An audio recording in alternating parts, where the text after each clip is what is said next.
Welcome to the Lunchbreak podcast, folks. Episode, do you know? 28? I did the math too. I went back and looked. Yeah, Episode 28. our first episode since December of 2024. Yep. Also, do you know what we were going to title this episode? I just read it and it just fell out of my ear. Well, we're actually going to title. So first of all, we're joining y'all live from Spark Social. Yep. The Spark Social for the beautiful Different space. format today. Pretty incredible. Yep. Thank you, Stu, for setting this up. Happy to do it. Shout out to Dre, my guy. Dre's got an incredible space here. Just excited to be here. Excited to be in a new format. We get engaged with each other differently today. So the episode is actually probably going to be called Sloppy Seconds. for search optimization. Clickbait, all of that, but it's actually Sloppy Seconds because Stu did another podcast before he did this podcast. Stuart has a way of casually letting me know information, not with full context at all. So he let me know last night. It's like 10 p.m. Hey, man, by the way, I'm doing another podcast tomorrow. So I'll be over there right afterwards. So I'm getting the Sloppy Seconds after bro is all talked out. Now we'll see what his energy is like today. Coffee, I'm good. It's in the same space, to be fair. So I've been very efficient today, but just want to let him know what was going on in case he was like, yo, I'll come pick you up or we could ride together or whatever. But it's always just in time information with Stu. It's never ahead of time. Just like, and we'll get to this, but just like in Detroit where you just, hey man, you trying to go to a Russian bathhouse? Like I need to process some of this information. Yeah, that's fair. So Sloppy Seconds will be the name of the episode. It was originally going to be titled, so Stu and I have lived a lot of life since December, certainly. We'll get into all these things. Yep. You now have a 7-month-old? 7-month-old. Yeah, this Friday will be 7 months. Yep. 27? 26. 26. Very close. Okay, so yep. Langston is 7 months old. Mm-hmm. I'm living life. We've lived a lot of life in between. Certainly that 9 months between the last episode, but just in general. And we were originally talking about podcasting in June after we did the bachelor party for Mike in Cartagena. Right. And we never got to it because life keeps lifing. And obviously when you have an infant, it is busy. And then I've got some other stuff going on as well. Positive stuff, but other stuff going on. So that episode was originally going to be titled, as I drafted it, At War with Ourselves. Mm-hmm. So that was the one you read this morning, right? Mm-hmm. At War with Ourselves. And really another clickbait option because that was right when Donald Trump had pushed the button, so to speak, on Iran and the nuclear facilities. Yep. So I was trying to catch people at that time and say at war with ourselves, but really the topic that we're not going to go all heavy today. We got a balance of all type of stuff. Oh yeah. One of the main topics that I've been thinking about as far as the change that's been happening was this idea of at one point in time, and certainly in June, which I've got a little more context now, I had outgrown myself. And I heard God speak to me, and it was specifically, stop trying to be who you were, be who you are now. And I think you are a different person, very much in the same lane of who you've been pushing into, but we're both different people sitting here at Spark Social today. Mm-hmm. So that idea of at war with ourselves, change, the point of change. And last night I was thinking about this and found myself thinking, when the boiling water reaches, when the water reaches 212 degrees Fahrenheit and starts to boil, do you think it misses being still? Ooh, that's deep. So yeah, see, come on, man. Like Xano is gonna get you with these brain teasers, man. With these warm-ups. All right. I got a different warm-up. We'll get there. All right, random question. I don't think it does, but yeah, I'll feel you. To answer your first question. Okay, well, question number 2. What's the half-life on your mustache?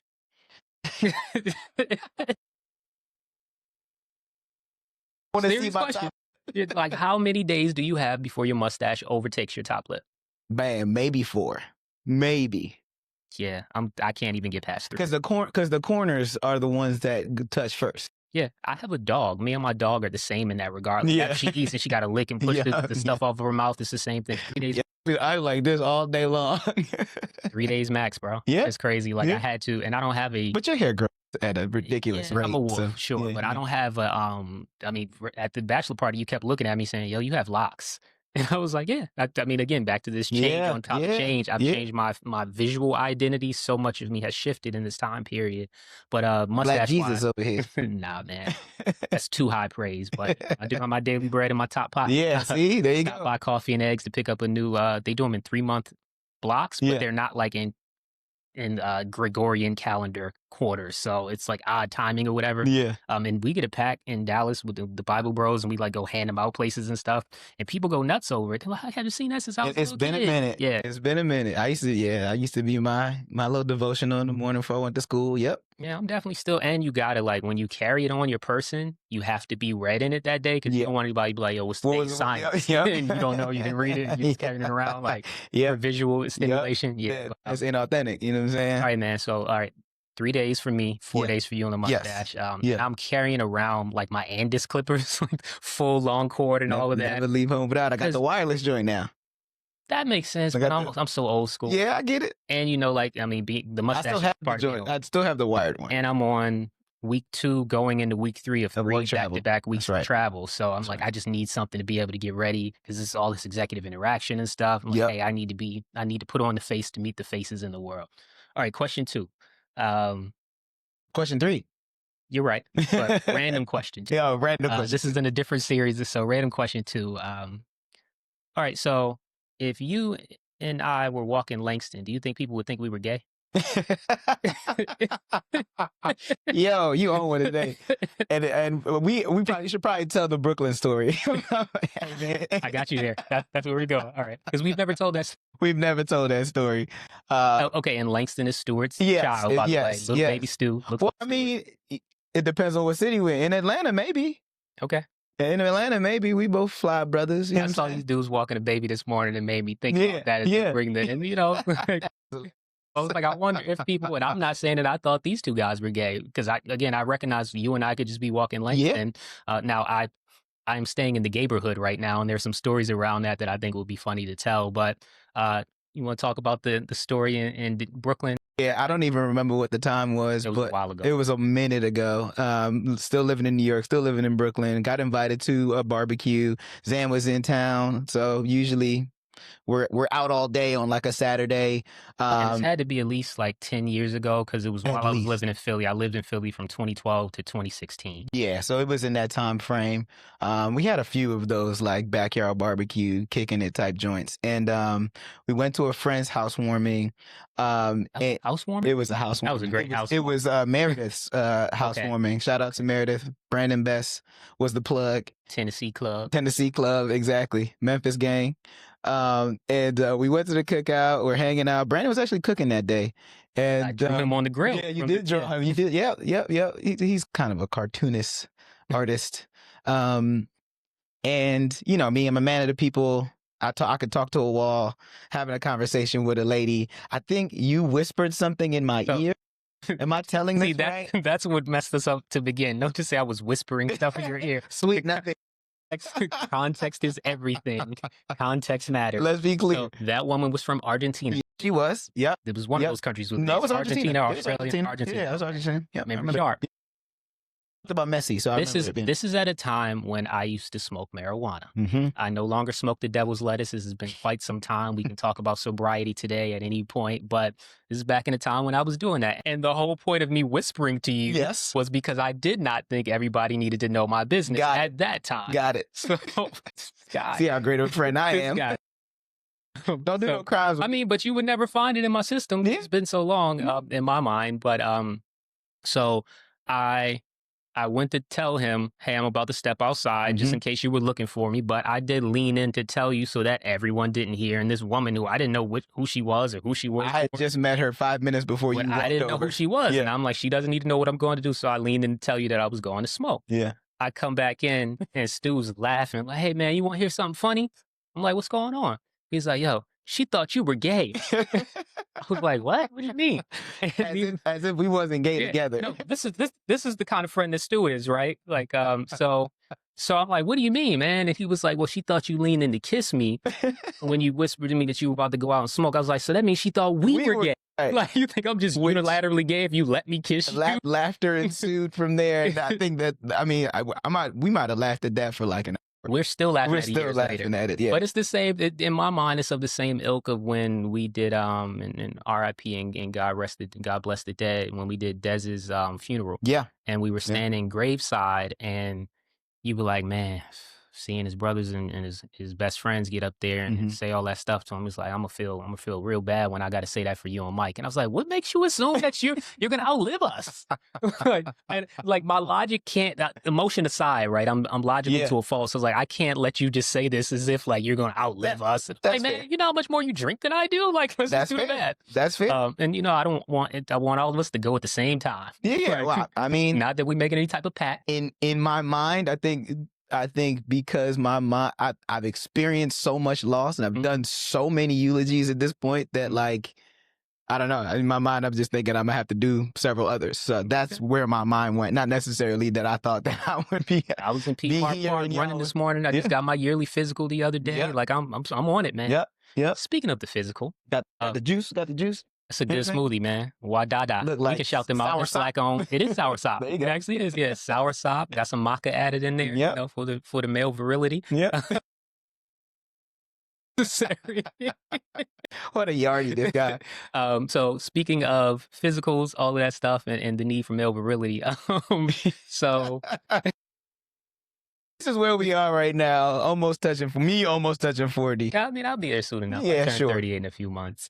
So my wife, the lovely, beautiful, talented Elizabeth, is not in the country right now because she is recording a television show. We cannot say much detail because clearly Barbara Walters over here loves to get into all the details. But well, Gail King. Yeah, she's gone for we just made the 1 month mark on the 15th, so she's gone until October 11th, and been a struggle. Much more of a struggle than I thought it would be, and the value of partnership is incredible when you recognize that in absentia in ways that I never thought I would. Yep. But it's all for good purpose. It's related to her personal business, House of True Luck. Like, awesome. It'll be fantastic. So she's gone filming a TV show under NDA, so we can't say much about the TV show. I'm not going to say anything. No, this is for the audience, man. So I like to say, like, I haven't been touched in a long time. So that's not where I thought you were going.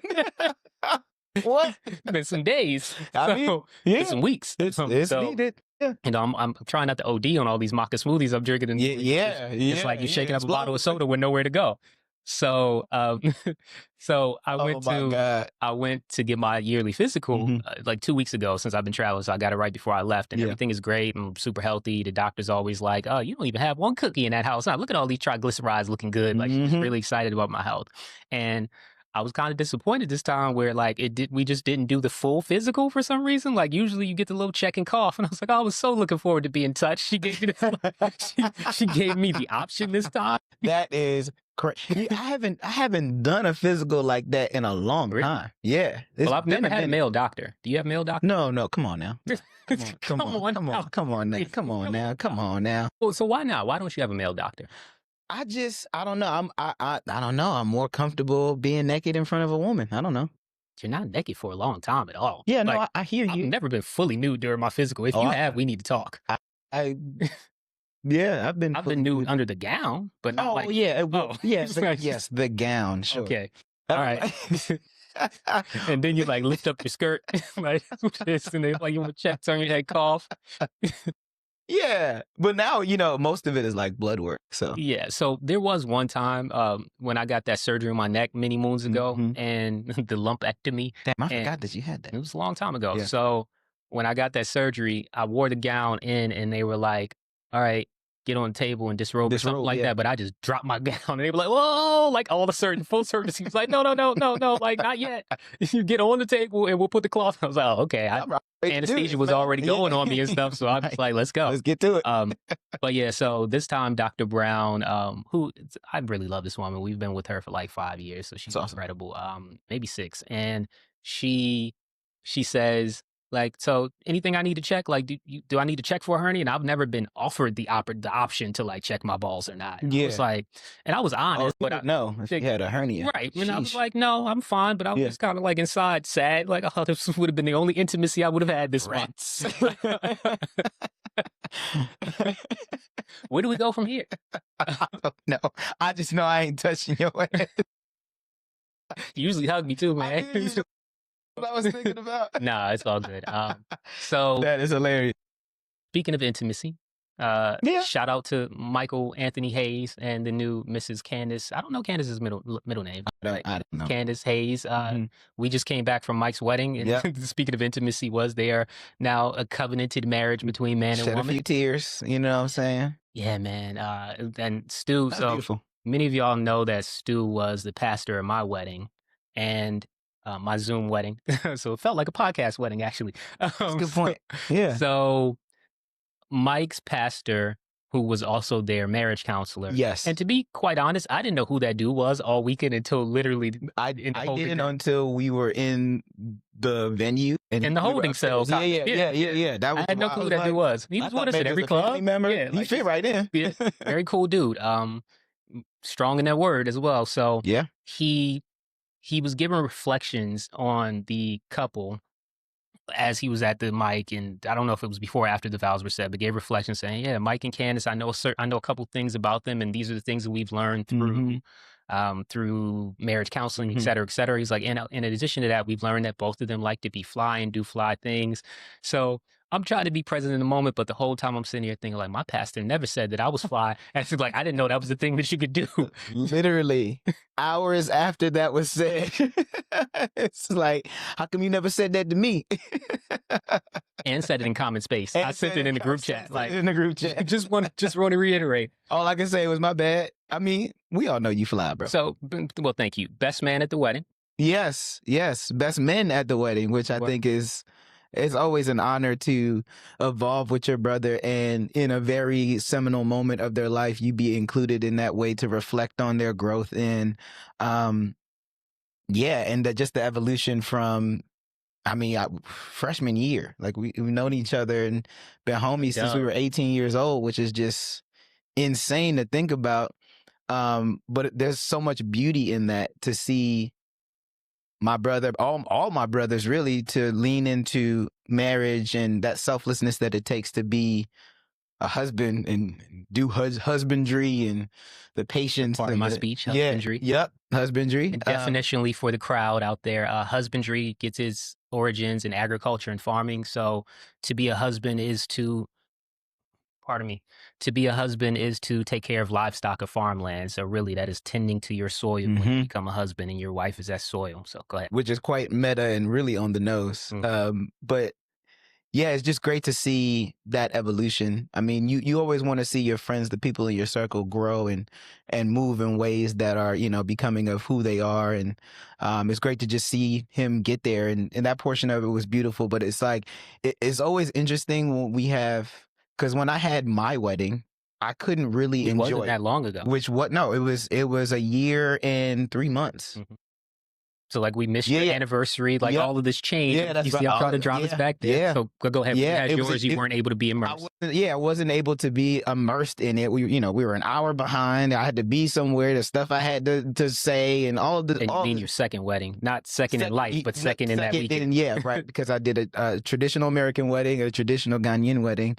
And so for me, it was a treat to just kind of be in the mix with all of the love, and felt like a reunion of sorts for a lot of the folks that we hadn't seen in years, who had also evolved, and some of them got married, some of them have had children since that time. So it was just a vibey community of just growth and laughter and joy, and it's just great to occupy those spaces with the people that you love, and even people that you forgot you loved, but they're so enjoyable in real life. Yeah, the fantastic wedding, amazing venue, beautiful couple. Great city. Wedding was in Detroit. We made our return to Detroit. Talk about that in a second. Oh, yeah. But that growth, and again, kind of trying to center us in that idea of change. It's beautiful to see our community grow together. Yes. And that evolution is collaborative evolution. Yeah. Like, we've been supporting each other on that evolutionary journey. And I don't love the word journey over those over this last 20 years, and just feeling that palpable growth and tangible growth, and seeing Mike show up in that way. And you were a fly, brother. You looked great. Yeah, you did. You did. Just both fits. But also when you are an adult and you get married, like this isn't late in life, but it's late enough. Like those weddings keep getting more and more expensive. So I'm glad all of our brothers are done now. Yeah, man, that's true. Because it adds up. They don't be picking cheap hotels either. We had the Ritz-Carlton. So great segue, worthwhile expenditure though, for Oh, sure. no question. So a couple things happened that weekend that were awesome. Let's start, and so we'll get to the Russian bathhouse, which was an incredible experience. Yeah, I thought so. But super random how we got there. But when I'm thinking about the hotel, incredible hotel. We stayed at the Westin Book Cadillac, Detroit. In the mix, like in the heart of the bride is from Detroit, and she really wanted people to be able to experience her city. And most of us have not been to that city. Fantastic city, awesomely Black. As we were outside taking pictures before the wedding at the venue, everybody was like honking the horn, celebrating us, taking everybody, y'all look great, like all of that stuff. But in Detroit, one of the famous foods is the coney dog. I'm never eating that again.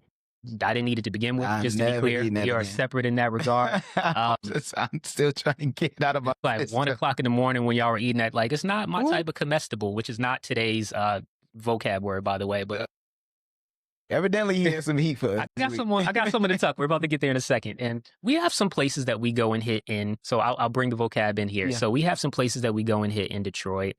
Golden Fleece, which isn't that good. I only like one dish there. It's not bad. Yeah, go there. But we went back and I was like, oh, I remembered it differently from the first trip.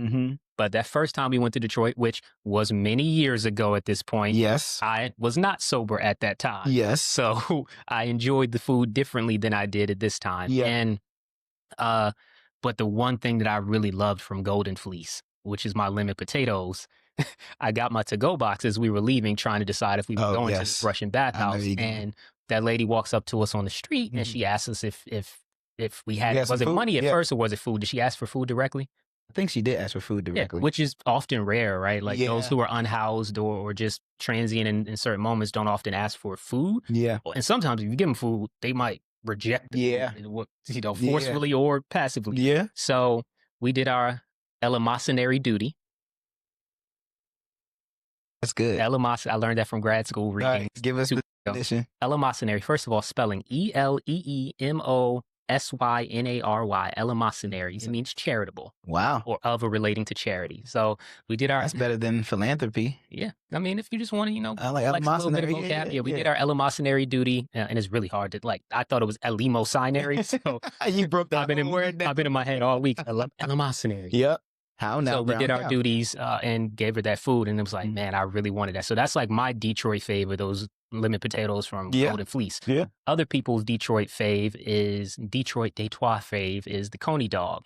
So how was the coney dog experience at 1 o'clock in the morning after a day of drinking? So he's being facetious. I was hungry. So, I mean, it worked out. And I'm not sober, so I needed to eat that. But I regret it. I regretted it after.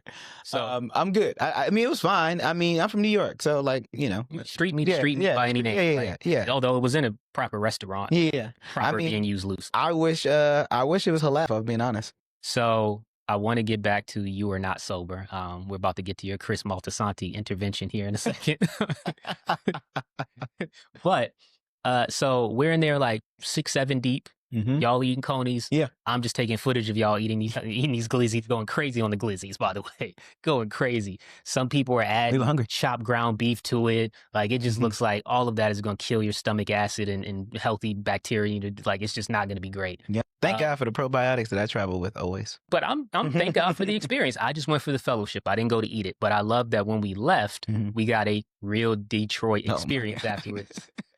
So we're leaving, and this place is all of 60 paces from the hotel. It's like no more than 2.5 blocks away. Yeah. So we're leaving. They long blocks, though. Say it again? They're long blocks, though. They are long blocks. Detroit kind of got that old vibe to it. Yeah. The Russision bathhouse was built in 1930. It still had all of the original floors and fixtures. But that was like the awesome part about that. We'll get to that. But it was all awesome, yeah. So we are walking back. It's 1, 2 o'clock in the morning. And there's a woman, so we're walking straight. There's a woman perpendicular, for those of you who can see me in the visual community. And she's in some American cars, Detroit, like Chevy Blazer, who knows what. She's just honking her horn. GMC Jimmy. Wild loud, honking her horn. And she, hey, come here. You're like, what? And again, it's like 7 of us walking through the street. Like, nah, we're not just gonna walk up to some random person honking their horn. What's she before she got so crazy? But I got catcalled this week. In the neighborhood. Oh, okay. We'll talk about it. We'll talk about it. All right. So the woman honks her horn, says, come here. Do you remember before she got to what she charged us with? Do you remember what she said? What was her offer? So we got girls or something like that? Said, I got a hotel full of bad BITCHs right now. Hotel room full of bad BITCHs right now. I've never been propositioned as such. There's no scenario in which I would accept this proposition. No contract offer, acceptance, consideration. Nope, none of that. Just offer. Yeah. So we just kept walking on a mission, and we need so we walk fast. So then her response is, "Oh, they must be gay." and there's another guy who I believe is a Detroiter, not with us, but walking a couple paces ahead. He was like, "They always start with their gay stuff. That's their thing." So clearly, this is just a Detroit staple. Yeah. And then as we keep walking, she said, they about to go to that hotel and have an all-man orgy, which was the funniest thing to hear. Which, you hear women talk about this a lot, like, you know, when they rebuff a man's advances on a cat call, and then, you know, then something vulgar usually comes after that. But I've never actually, like, experienced it. And, like, let me just say, that is just the wildest thing in the world. Because it was entertaining. I mean, we're telling the story. So, I mean, you know, it was an experience, but it's also like, why can't just not want to come over and say nothing to you? Like, all man orgy definitely needs to be a timestamp in this podcast. we'll get the listeners percolated. Oh my God. That's crazy. Okay, yeah, so Detroit's a wild city. It is a People wild say it about Atlanta, but Detroit's also a wild Atlanta city. is a wild city as well. No question. So the other night, I'm leaving dinner. So I'm here for recruiting right now, as I typically do 2 times a year. I've seen you like 4 to 5 times this year. Yeah, which is pretty awesome. Here for Candle in the Dark. They're recruiting February. April. Yep. And so I'm back at the same hotel where they call me Doc. June. Yep. Doc Trulop. Doc Trulop. So Reverend Doc. And they really, I did get ordained this year. So they do lean on that heavily. They're like, hey, Doc, you need your car. Like, and I'm scared to let them down now. I don't want to tell them I'm not actually a doctor. Like, they just, there's no need. To the point where I've gone as far as just saying, like, they were like, man, you did all that school. I was like, well, not residency. Like, I'm a PhD. I'm selling a line now because they're so inspired by me, man. It's a role now. They're so inspired. But anyway, I'm here for recruiting, and I had to go to dinner the other night with about 50 students. We're looking to flow through interviews or who have previously been interns, et cetera. And I'm not there long because I got to pop out, and I had class that same night. So walking out of the spot, but I'm dressed nicely to be around the students. I walk out, and there's some guys standing, and we went to South City Kitchen Midtown. So just giving you the bearings of the old neighborhood. Like 14th and Peachtree-ish. A dude standing outside of a spot next to it who says, you clean? Like, real aggressively. Yeah, that's about right. Said, and you know, I'm used to compliments. Like, said as humbly as possible. Like, you know, I actually, and it's usually, thank you, I appreciate that, keep moving. Yeah, you clean? You say you cleaning in the Mississippi Mass Choir. I was like, so then you got me now, because I'm like I wouldn't engage, but I'm like, I do love the Mississippi Mass Choirs. It's one of my favorite mass choirs. They got a fire new album called We Still Believe that came out last year. It's good. That is wild. And, you know, part of my change is I've not listened to rap music in essentially a year. I started back. I did like 2 weeks of trying to listen. My ears were bleeding. I'm just like, I'm on this completely non-secular music thing. And, or no secular music thing, that is. So keep walking. Just like, thank you. Keep going by. Laughed at the comment. Keep going. This is 7:45, 7:50ish, because class starts at 8, and I'm walking back to the hotel. Yeah. That's right. After class, I leave the hotel. It's 10. Class is 8 to 10. I leave the hotel to do an additional layer of my eleemosynary duties and go hand out cornbread and bread that I had in my hotel room to people in the street who were unhoused. And I've just been feeling more compelled to just be more giving in so many different ways. So I go out to give it. First of all, I couldn't find any people at first. And I think the cops were trying to clean up before before this new festival that's going on this weekend. But then I'm like, well, I know there are people over by where my gym is, but I'm at the corner now of 10th and Spring. And this dude, the same dude that was 4.5 blocks away, 2.5 hours earlier, is I'm in the same outfit because I went straight to class, so I didn't change. Okay. So he's in a car now, Oh, going the opposite direction, and I see somebody lean out the window. You still out here clean? And I was like, yeah. It was like dude from Martin Almond Brown. Like, I'm just like, what are the odds? What are the odds? Now, the double compliment is wild. But so far away time-wise, like, why are you still out here? And he's in the car passenger side now. You still out here clean? Where you going? Just like, I mean, you in his neighborhood for real. I mean, and I'm feeling, I've never felt catcalled in that way. Like, and literally the cat. Actually, not that bad. Okay, fair. I'm all gay orgy. All man orgy. Come on, bro. All man orgy. That's fine. I'm good. But then, I guess, and then peace, right? But on that catcalling note, Atlanta not being a real place, I literally saw a dude. I text y'all this. Before I saw that dude, I saw a guy riding a bike, one of those like lit up bikes, kind of had like the LEDs, kind of like the studio LED bike, pink LEDs, and he was wearing a motorcycle helmet, but it was a cat on top of, like, not a cat sticker. He had a physical tabby cat of some sort, a feline on his helmet. Like, so from cat driver to cat calling, all in a matter of like 37 seconds, Atlanta's not a real place. And this is how album titles get created. You're right. That's good. So, all right, where were we at? I have no clue. We went from Detroit. We went to the wedding. Can you speak a little bit more in a serious note about the changes you're experiencing just in this fatherhood journey, bro? Oh, man, so I am on full week 2, about 20 days back to work. And you had the summer off. I had the summer off. I took June through August off, so I got back to work on the 2nd. Benefits packet. Man, shout out to the HRBPs and the CHROs that are still fighting for really great benefits for fathers' rights, because in a lot of instances, like, you didn't have the baby, so you don't, and all of that is a little ridiculous. But it dawned on me that no generation in my family has ever had that time with their child. And so I took that super seriously, and the bond that I'm obsessed with my son. Like, I'm like, I don't know. I've always been a selfless person, but I've just hit another gear of it. And I think that happens first with your wife, next with your child. And in a lot of instances, sun and moon get together to make stars. Knowledge plus wisdom equals understanding, brother. See, and that feels like Greek mythology, which I'm like reading again. But supreme mathematics, man. There you go. There you go. I mean, I think the first layer of that actually is like the brotherhood and the fellowship that we've had and cultivated over the years, and then marriage, obviously, and then, the next generation that you create. So it's been a constant evolution. I think with children, it's a 25/8 job for real. It's just, you're happy to be doing it. And Dre asked me, our studio manager and owner, asked me, that was the first thing he asked me, how's the family? How's everybody doing? And I described it as beautiful chaos. It's beautiful. It's wonderful. It's extremely humbling. Like, nothing grosses me out anymore. I've been shat on. So, like, nothing grosses me out anymore. But it's probably one of the best things I've ever done. It's changed who I am and how I look at the world. It's changed how I look at how I was raised and the time that people spent with me as a child, and kind of how I look at how I value it. Because much like my upbringing, Langston has, his grandparent, he's being raised and reared by his grandparents as well, who come and help out too, which is great.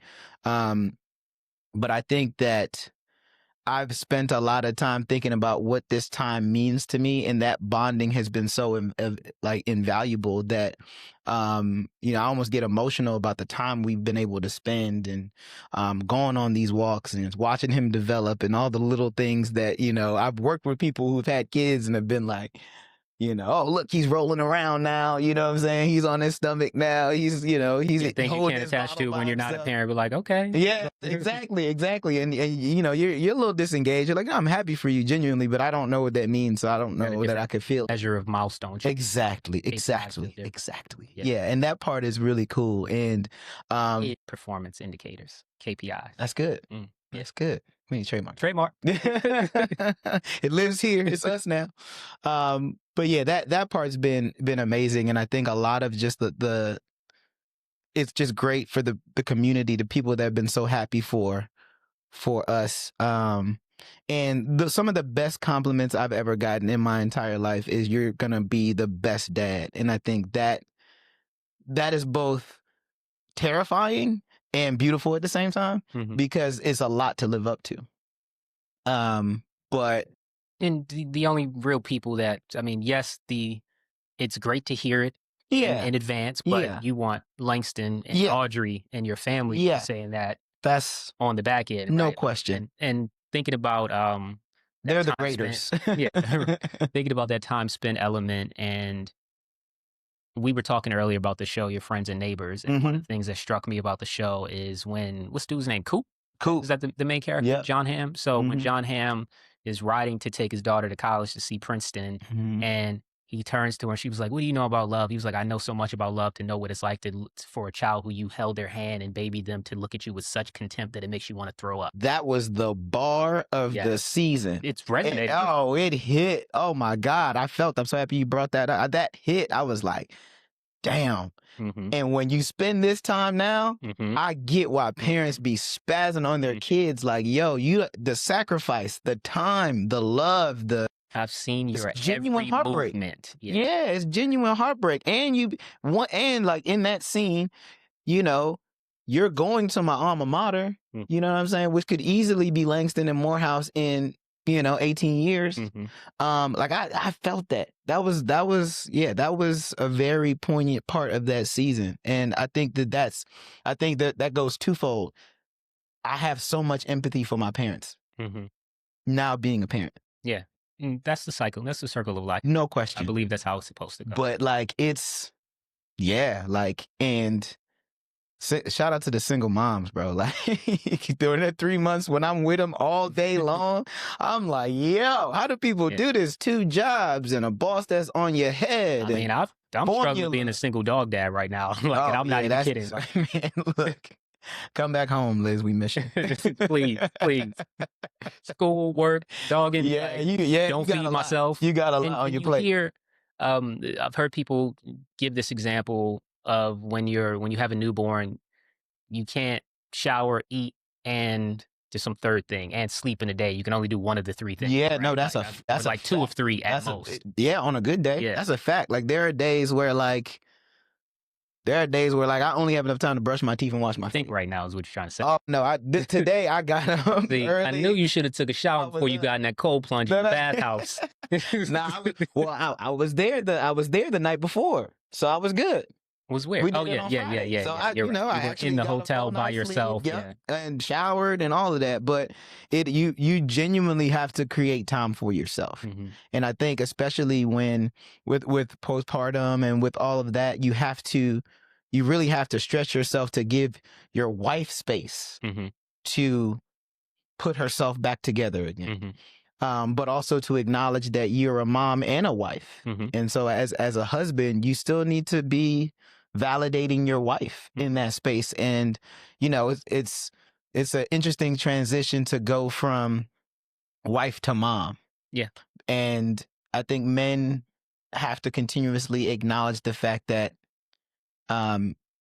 you are a wife first. And to not just lean on the mom thing. So we have a thing in my house where it's like, I have to acknowledge my wife first before my son.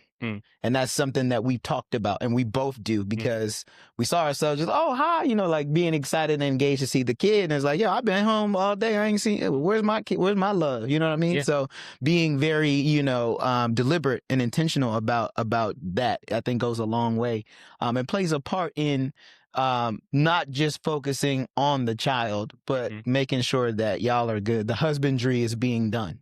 Yeah. It's hard. The shit is hard. I'm gonna tell you right now. If I had the clapboard, I would clap it up right now. It's difficult, man. I think and we've talked about this a million times. I'm almost 5 years in a marriage in November, which is nuts. You were OG in the game, for real. I mean, they tell you, go to college, go get a job. They don't talk about taxes. They tell you get married. They don't talk about the challenges that come. Everyone says marriage is hard, but no one tells you what that hard means. And back to me being a high context person, we've had some conversations about this. Like, I need details. Yes. However, everyone's hard is different. Exactly. So There are I some can't give hards. you, I can give you my examples, but they're not going to be your examples. That might not be your experience. There are some hards that we've experienced that I wish I could give back if I could, right? Yeah. A lot of my testimony, I wished it wasn't my testimony. Yeah. But we got to live it out. And in those experiences that are those refining heat experiences, right? When you go from still water to boiling, Yeah. it's that point where it's like, all right, now we've become something new. Yeah. But still, we're still water, but Yeah. we're a different type of water. And how do we navigate through this together? And that investment, that intentionality that you mentioned, when you realize how important it is to grow together, Man. and that evolutionary journey of just, Man. we are one flesh, and even that becoming one flesh, and then you literally birth your combined flesh. It's a formative experience in so many ways. That is a bar, and it's so funny you said it the exact way you said it, and you gesticulated the exact way that I would do it. I pray to God whenever we do our family kind of prayer circles, and even before Langston was here, that was like the number one thing I would ask God for, is that we grow into each other, and grow towards each other, and continue to do that, because that's really all it is really making sure that you're not growing outward but inward. And that thankfully has been going really, really well. But again, I'm only a year into it, and there's a lot for me to learn, and I just try to give What's your perspective on what I can speak on. So, are you 38 or are you older than that in life age? Oh my God, I feel like I'm 49. And like, I'm 76 so at much least. life. I'm 76 at least. Bro, I mean, just yeah, you are. Your life experience has. And that's not pitting life experiences against each other. No, not at all. But I think that I think that everyone's challenges are different, and I can acknowledge with my challenges. I think people look at it and are like, oh. And you know, when my mom always used to say, like, just when you think your stuff is going terribly, somebody else's is going worse. So kind of be grateful for your challenges and work through yours.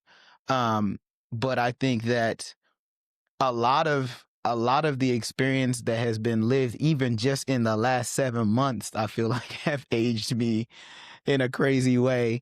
But the balance for all the other things, the marriage, the children, the work, are going really, really well. And I feel like I'm getting some of that age back. I'm getting some of that energy back. Not sleeping, still not sleeping for real like that, but you don't put Pandora back in the box. Like, right. I mean, yeah, you're right. This is just, and I had this conversation with Mike last night. You know, there is summers. Yeah. Okay. There is no normal when you have kids. There just isn't. Their evolution is so exponential that no 2 days look the same. Like the night before last. Go ahead. What'd you say? Go ahead. Night before last. Yeah, the night before last, Langston slept 9 hours. Last night, into this morning, he woke up at 4. You know what I mean? So it means I'm up at 4. So just when you thought you figured something out, it zigs when you thought it was going to zag. So you said you were how old? 40 what? At least 49. 49. Okay. And I started this off talking about this idea of change, and thank you for giving us a viewpoint of what your changes look like recently. And I entered a lot of this year feeling as if I had outgrown myself. My change had been so rapid and so drastic. And when I do something, That's how you do it. That's how you do it. Like when I quit drinking, I still had a bottle of Veuve Clicquot in my bag and ended up returning it. Like, God told me don't drink today, and I just stopped forever. Right? Just all of those things happen. And I say forever, but to be fair, you all will see wedding pictures of me with a glass of champagne in my hand. After the first 2 years, I drink celebratorily now. I don't want anybody fact checking me, right? You don't even owe us that explanation, brother. But I will do, like we did bachelor parties, several of them. I had no alcohol whatsoever. Like I just don't need that to enjoy life. And one, shout out to Gibran, because G was the first person I'd ever see raw dog life. Yeah. Like the first person to just completely be sober and seek joy without any inebriant. And I've been valuing sobriety in such an incredible way, layered on top of all the other things. But there was so much change on top of change on top of change. Yeah. Some self-guided, some life smacked me. Yeah. Right. And I got to this point where I was like, man, my t-shirt size doesn't fit who I am anymore. And I was finding myself longing for the halcyon days of who I used to be. Mm-hmm. And that's when God was like, stop trying to be who you were, be who you are now. And it pushed me into really valuing who I am and Yeah. accepting the person I see in this Yeah. mirror.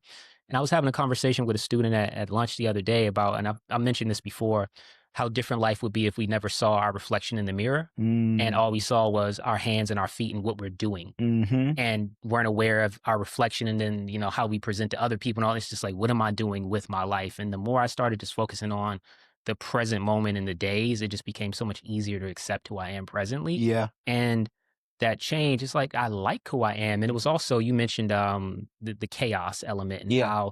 how kind of oftentimes, especially from the backgrounds we hail from, you're used to chaos. Yeah. It is your normal state. Yeah. Homeostasis is chaotic, and it's just like, no, but I know I'd exist in this. I It's a got to, superpower, honestly. yeah, When everything is falling down around you, it's like, okay, like you kind of keep your cool in a lot of instances. mm, And it allows for you to, specifically you in this instance, reflect and figure out, okay, what do I need to navigate this iteration of who I am right now? yeah. So, and I have this name placard at my desk that says chaos coordinator, but and because I was so used to chaos, what happened is that I got to this state of one of the part of the cognitive dissonance about me not fitting myself and feeling like I had outgrown myself is because I didn't understand a peaceful me.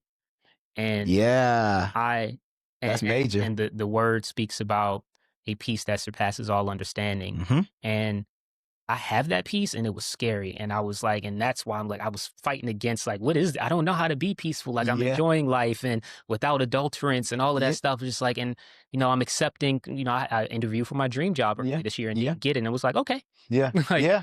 like just, and those types of things like, wait, why are you okay? Why are you bouncing? And it's just that peace is so incredible. And I'm anchored in that peace in a way that is completely unfamiliar to me Mm-hmm. until it became, okay, this is who I am. My life is peaceful. And when Yes. people were sitting next to me, like, what do you want to drink? Glass of tea, please. Like Yeah, tea everywhere. Just yeah, that's in the I'm embracing that change. And I think it's, storms are going to constantly come. There's a dude in our group who said the other day, like, the mountaintop is the valley. And he was like, you're so focused on the mountaintop, yeah, but you have more valleys than you have mountaintops. And as soon as you hit the mountaintop, you got to go back down. So learn and embrace the valley as the mountaintop, because that's where all the lessons are and things. And yeah. we also talk a lot about just storms in life. Cause like I before my most recent storm 2 years ago, I thought I was done storming. Like Mm-hmm. it was like, cool, I made it through homelessness, all that other stuff in my childhood. Mm-hmm. I ain't got no more storms coming. And that was unrealistic, right? But Yeah. the I'm at the point now where that last storm is done, Mm-hmm. and I'm enjoying the smell of the rain, Mm-hmm. the smell of after Mm-hmm. the rain has Post. come. Yep. Yeah, and Yep. you know what that's called? What? Trichor. Petrichor. That smell. Yes, Wow. it is the smell of the chemicals in the earth releasing Petrichor. after the rain has Yep. marinated earth. So, I'm enjoying that petrichor scent on the Yeah. other side, and it's giving me an abundant amount of peace to know that I've made it through that storm. Yeah. But that shift and that change, I know I am looking back at the 212-degree me, or I am the 212-degree Fahrenheit me looking back at anything That's less than still. that. Yeah. Like, tepid Zan wasn't really the dude I wanted to be. Yeah. Like I was pushing towards this point and accepting who I am. And it's also come on the back of, I've not been on social media 11 months at this point, but Yep. nearly a year. Yep. Cleaning all my filters again, like that season of consecration where there was no music that was outside of the Christian or gospel music, like just feeding my brain Cleansing your- different. Yeah. Everything was so like I was like, whoo. It's just I came into there's this moment called the quickening when an entity or being comes into consciousness. Mm-hmm. And that was like I had this quickening, but Yeah. whoa, I Came came out out of a up and I trance. was Yep. the new me one day and Yep. wasn't ready to be the new me. So yeah, embracing my change, Yeah. enjoying the peace and loving that we bounce around this idea of 20 years as friends and how we've seen each other grow and been side by side in that growth over time. And Yeah. like as much as we've changed, we've stayed the same. Yeah. And I was in the bed this morning listening, like trying to do pre-production. I didn't know how this was going to go, if we would add songs or not. And one of the songs that I went to, which is a secular song, was Common Man by David Ruffin. Mm-hmm. And Common Man is the sample that Jay-Z used for Never Change. Mm-hmm. And started dropping the tears. I was like, all right, I'm back Never, being emotional, never, but it's just never. like, yeah, never changed. Like one single grain of sand. Thank you for loving a common man. Mhm. And like I am still very much a common man, just Mhm. trying to do this thing a different way. And thinking back to like the bachelor party, Terrell asked me, why do I no longer smoke? And it had been quite some time since he seen me. And at one point in time, I was known as a guy who always was going to have what he needed to get through that day. That's way of And saying it. and I was not at all addicted, but I had a habit, Yeah. being very honest. Yeah. It had become a part of how I enjoyed life. Yeah. And I didn't stop because I felt like I had a habit. It wasn't that. And when people asked me, I never really gave the full answer. And I Mhm. caught myself in that moment in June in the van back from the beach. And I was like, hey man, and I corrected my answer because I gave him a different answer. But I'm like, the reason I stopped is for righteousness. Mhm. And that's not a holier than thou thing.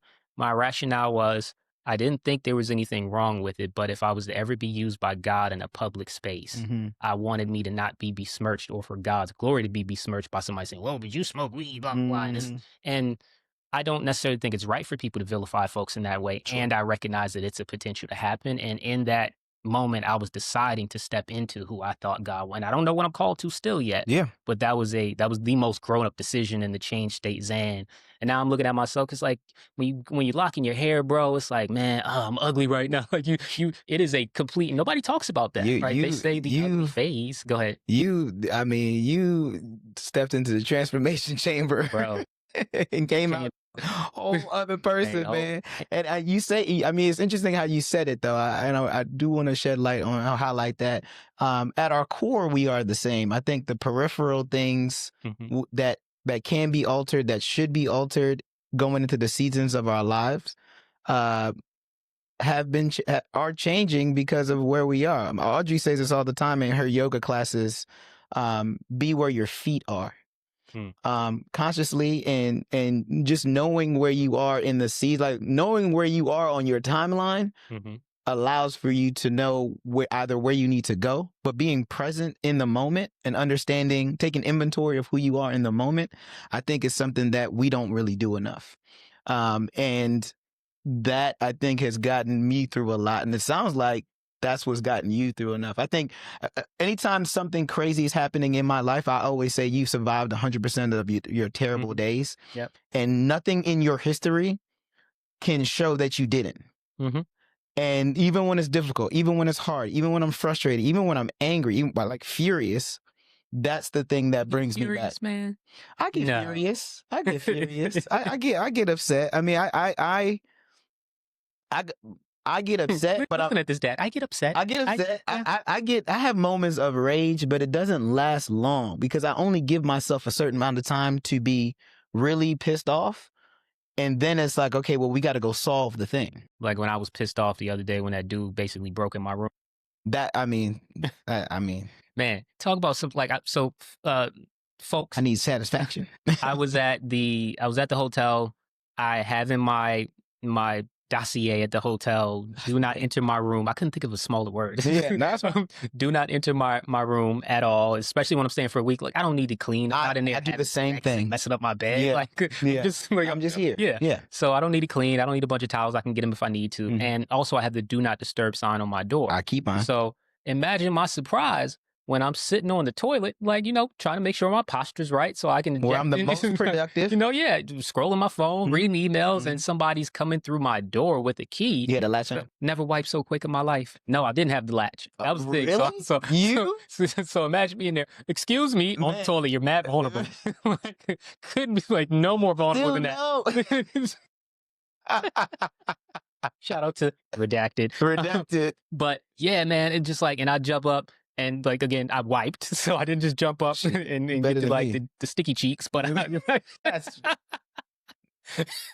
is how you can tell we've been friends, bro. There's no boundaries between us. It's so crazy. I jump up, wipe very quickly, throw on some shorts because, you haven't I don't do it around my ankle. That's bad for your posture type of thing. When I'm on the toilet, but my drawers are off, and I'm planning to be there for a while. So I jump up, grab some shorts, and this image that I have is just not nobody needs this image. None of y'all need this image. This is crazy. And then I go and I'm peeking around the door. Front, what you doing? Because by that time after he had backed up, he had to be gone. But I go outside, there's no cart. So I'm like, who are you? You're not housekeeping. Yeah, that's weird. And I'm like, didn't you see? But I'm also there's so much going through my head right now. I'm trying to be tough, but I'm also in the mode of how vulnerable was I just now? Well, yeah. So I'm like, you didn't see the sign on the door? Oh, I'm sorry, but sometimes the sign's on the door, but they're not really in there. No. Why is that an excuse? Yeah. No, that makes no sense whatsoever. Yeah, man. So long story short, we got that resolved. Put that latch on, people. Put that latch on. And latch, the safe, all of that. All like, of that. Yeah.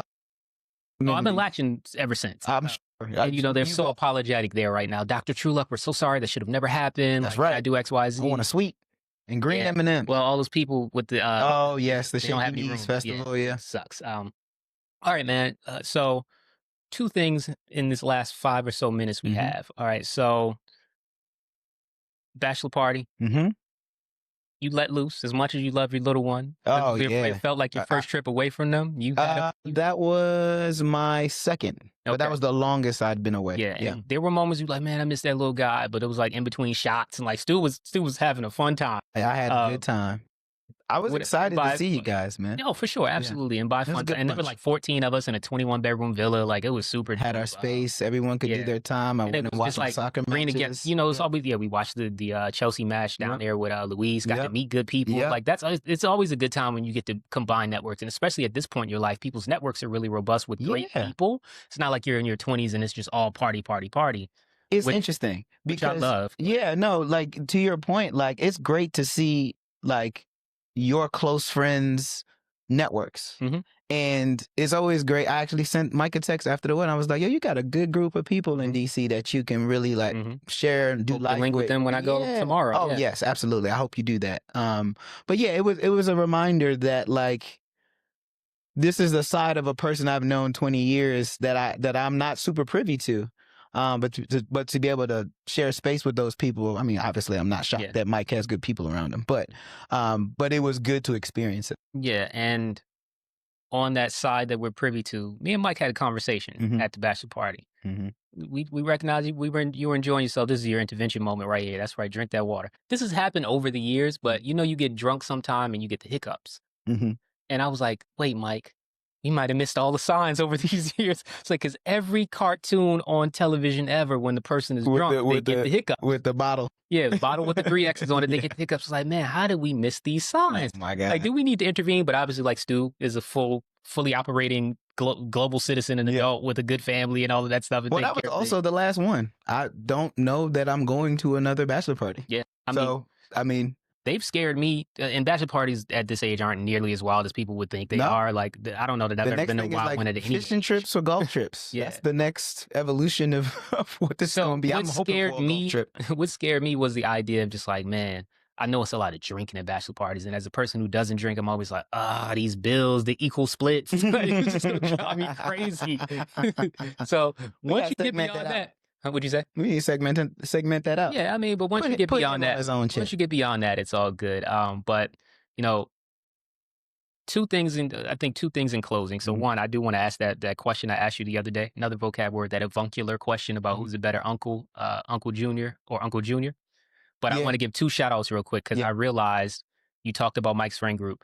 Janelle Richards, happy belated birthday. I forgot yesterday, but I didn't forget. I told y'all I was going to message her around 7. I almost sent you a message at like 10 o'clock when I was sending another one. I was 2 days early and told Mike to send her a message with the picture of them that I took from like 2015 and still never got to. So Janelle Richards, I love you. Happy birthday.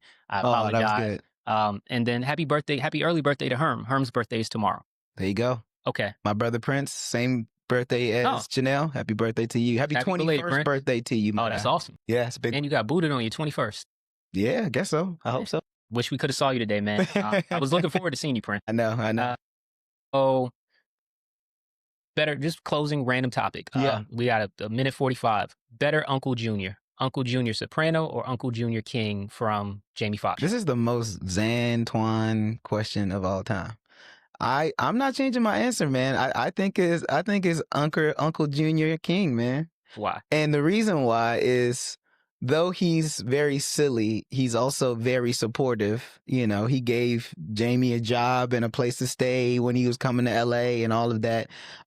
Whereas I felt like Uncle June was just he was in competition with his nephew. In a lot of the instances. And I just don't feel like you the OG, you've had your time. Do you think you're culturally biased? Absolutely. Towards black uncles? Yeah, I live in a society that's culturally biased. Look at this investigative journalism. I mean, that's really good.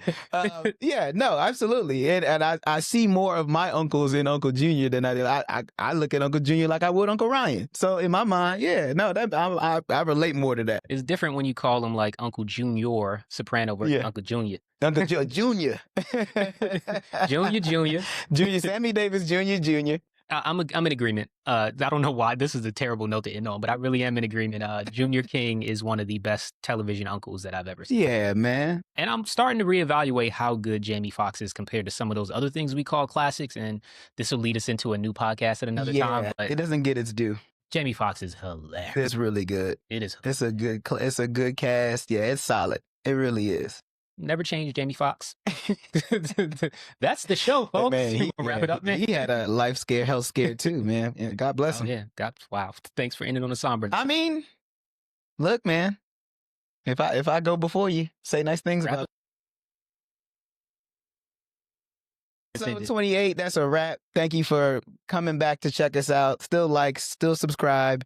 We're going to try to do this as many times as Zan is in town because I think that we can't replicate this magic over the interwebs. I think the conversation and the energy is always so great when we're in the same room and feels like we back in Graves Hall kicking it. Yeah. Hopefully it won't be sloppy seconds in the other time. So give me your best, man.